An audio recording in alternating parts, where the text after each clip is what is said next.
Ouais les gars, bienvenue dans le vlog de Lena Situation. Eh ben non les gars, je rigole, aujourd'hui on va faire mon projet d'art plastique, donc c'est parti. Ouais les gars, on est au lac. Donc l'œuvre que j'ai décidé d'aborder aujourd'hui avec vous, c'est celle-là.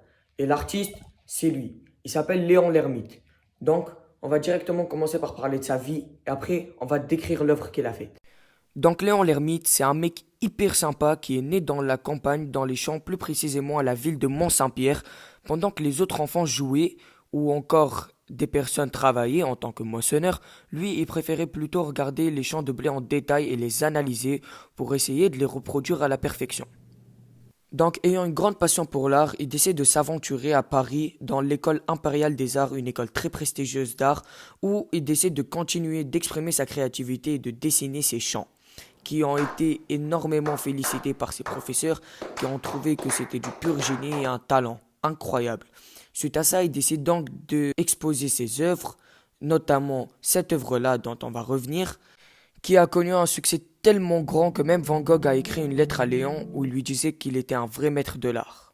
Suite à ça, Léon l'ermite décide de retourner dans sa petite campagne de Mont-Saint-Pierre où il va finir sa vie en continuant à dessiner les champs encore et encore. Maintenant que j'ai fini de vous parler de sa vie, on va désormais passer à la description de l'œuvre, qui s'affiche juste ici.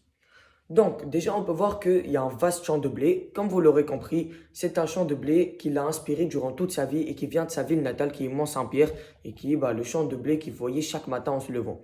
Ensuite, on a les deux femmes. Donc, ce sont deux femmes qui ont énormément inspiré sa vie et notamment les peintures qu'il a faites et qui ont ici marqué un grand succès. Ces femmes-là sont habillées de façon très traditionnelle qui nous donne également une idée sur le temps dans lequel on est, soit le 19e siècle. Un détail qui a vraiment marqué mon attention dans cette œuvre-là et que j'ai beaucoup apprécié, ça a été les couleurs et les teintes que le peintre a choisies. Effectivement, parce que ces couleurs-là, on a l'impression que ça donne un effet de filtre Instagram qui nous donne un peu un effet vintage. Et je trouve ça hyper beau et le rendu est juste magnifique finalement sur la peinture qui nous inspire en quelque sorte. Donc, voilà tout pour cet épisode. Prochain épisode, les gars, à 100 000 pouces bleus, on parle de l'artiste qui a créé le El Morgen sur les 9 de I. Voilà, merci à tous. Salam alaikum les frères.